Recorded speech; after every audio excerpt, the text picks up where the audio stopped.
This is the story of what was supposed to be a short trip to go look at a Jaguar V12 motor for sale, but due to unfortunate circumstances, it turned into something much longer and much more expensive than originally envisioned. Thanks for your attention and hope you enjoy the story.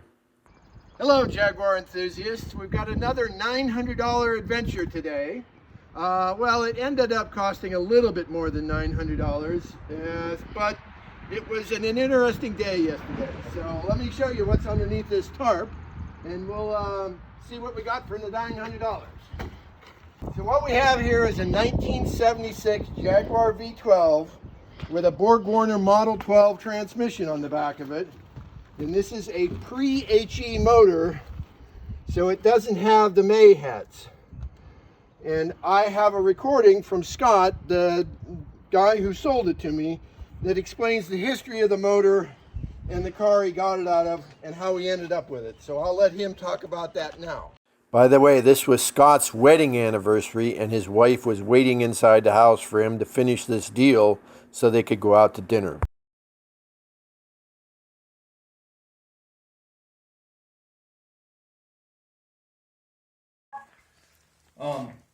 So the original car was a 76 Jag. The original owner was a gynecologist out of Pittsburgh. After he had passed away, the car got sold to an individual. He had it for a little while, ended up putting it up for sale. A local guy around here ended up buying it. He was a gold and silver collector. He actually paid for the car in gold and silver. Drove the car for a little while. It developed a leak in the brake lines. He stopped, bought some brake lines for it, drove it home, parked it in the garage, or I guess a barn, to repair it. And he ended up having heart complications and passed away. And the car sat in the barn until it started to collapse. So a friend of mine was asked to tear the barn down. And he ended up not doing anything with the car and got a hold of me. Sold it to me, and when I got it, the brake lines were still sitting in the back seat. The guy had stopped. And I got it and wanted the engine out of it for a hot rod project, and I've since changed my mind, and the car was scrapped, and here's the engine. And you said the body was pretty much toast because of sitting in the dirt for so long. Yeah, the tires had gone flat on the car. It was a barn with a dirt floor, and started to collapse, and the floor and rocker panels all started to rot out in it. So, right. What shape was the interior in, though?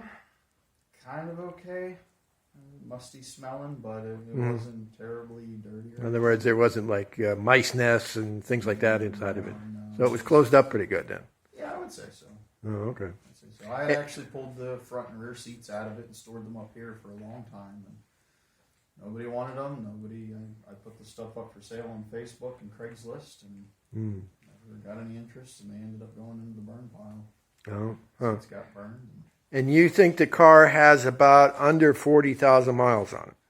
Yeah, when I cut the car up, the odometer, I think, was around 38,000 miles. 36 or 38. It was not over 40. And the original title says 35. So. And you say you actually got the engine running?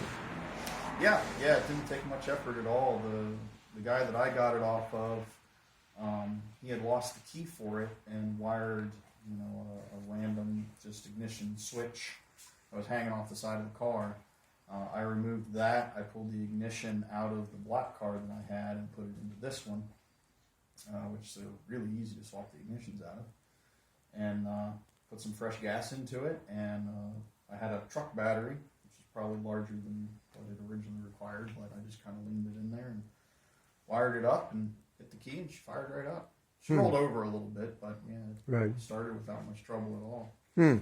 That's pretty amazing, because usually when these things set, the fuel injection pumps kind of like lock up and they stop working. So it's kind of amazing that the fuel injection pump in this, after sitting for so long, the fuel pump actually worked. I've had that happen many times with V12 cars, because it's an external pump. It's not an in-the-tank pump. Right. And what happens is it dries out, and then it locks up. Yeah, The only trouble that I had with even keeping it running was the gas tanks had little holes in them.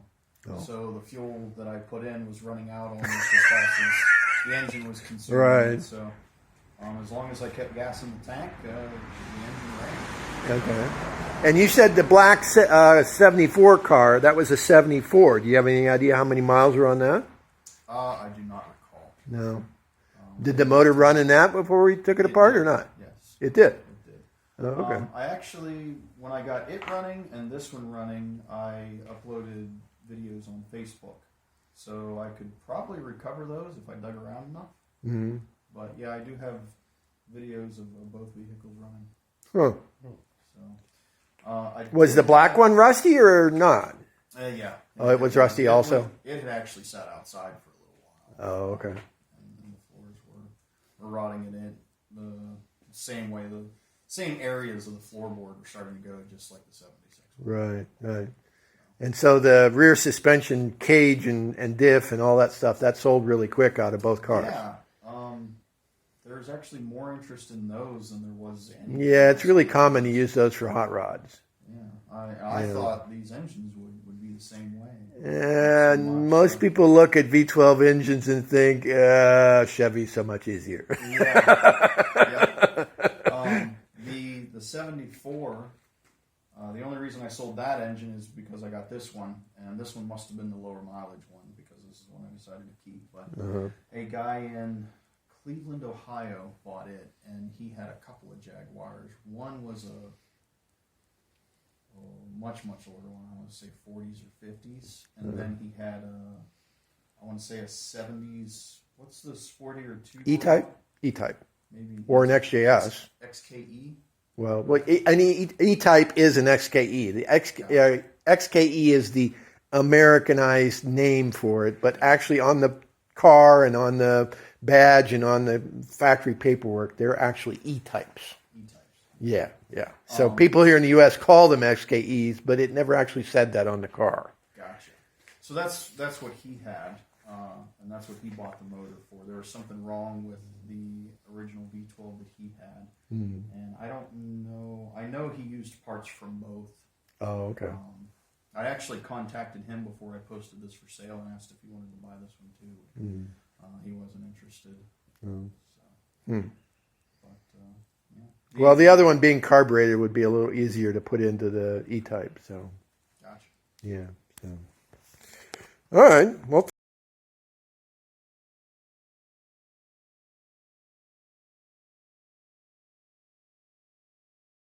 Okay, we got a drive shaft. I think this is out of the 1974 XJ12 that he had, because this one here still has this piece on the transmission. There are the catalytic converters for the car. A pair of them, a left and a right. There's an extra GM Turbo Hydromatic 400 transmission for the Jaguar. Unfortunately, it's got a cracked piece out of the case here, so I don't think it's any good, but he gave it to me for free as part of the whole deal. And in addition to that, there's this big box of wiring harness that came with the car too, and he says the ECU is in here as well. I don't know that'll be of much use to me, but the motor mounts are in here, which will be useful, or at least one of them is. And so, yeah, there's the other one. So I can use that when I go to put this V12 in another car.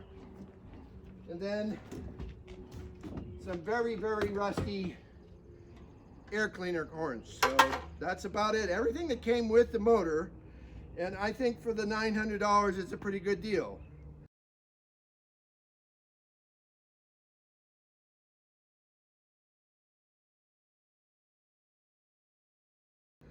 Unfortunately, when we got this all loaded up onto my old pickup truck here, which normally is very reliable, we went to pull out of the driveway, and the transmission on my truck decided it had had enough, and it wouldn't shift out of first. And so we spent a lot of time there with the guy who I bought this from, Scott, And we tried things like making sure the vacuum modulator had a good vacuum connection to it from the motor.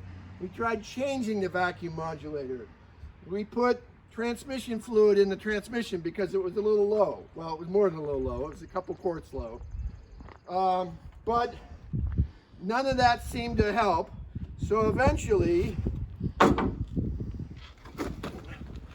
he called a friend of his, and this friend had a big Dodge dually pickup truck, and he had a trailer, and it had a Cummins diesel in it, which worked really well. And he came over and we put this on the trailer. However, in putting it on the trailer, Scott, the guy I was buying the motor from, used his pickup truck to push this up on the trailer.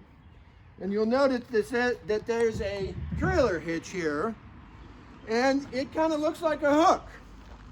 And him pushing this onto the trailer, he got it on the trailer, and we were satisfied with where it was, and he went to back up, and it turns out his front bumper got hooked in here. He had a Chevy pickup truck as well with a steel front bumper, and it got hooked in here. And so the two trucks were kind of like locked together because this was up on the trailer. His truck was partially up on the ramps. And so we were standing there trying to figure out how to fix this and get the two trucks disconnected again.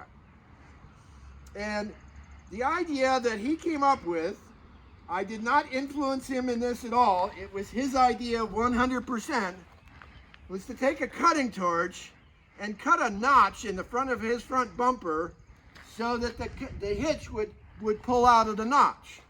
And so he went into his garage, he got his cutting torches and laid underneath the two trucks and cut a notch in his front bumper. And we were standing there with water, dousing the flames because there were other things that were burning behind the bumper. But he got it done. And then he got in his truck, and sure enough, the truck was able to pull off the trailer hitch, and the two trucks were disconnected. And so we got this truck tied down on the trailer, and his friends towed us home, and that was about an hour and a half trip with my truck on their trailer and us riding their truck to get me home here. So it was quite an adventure for the day, and I've got an output of transmission in my truck. So that's where we're leaving that here. Thanks for watching. Thank you.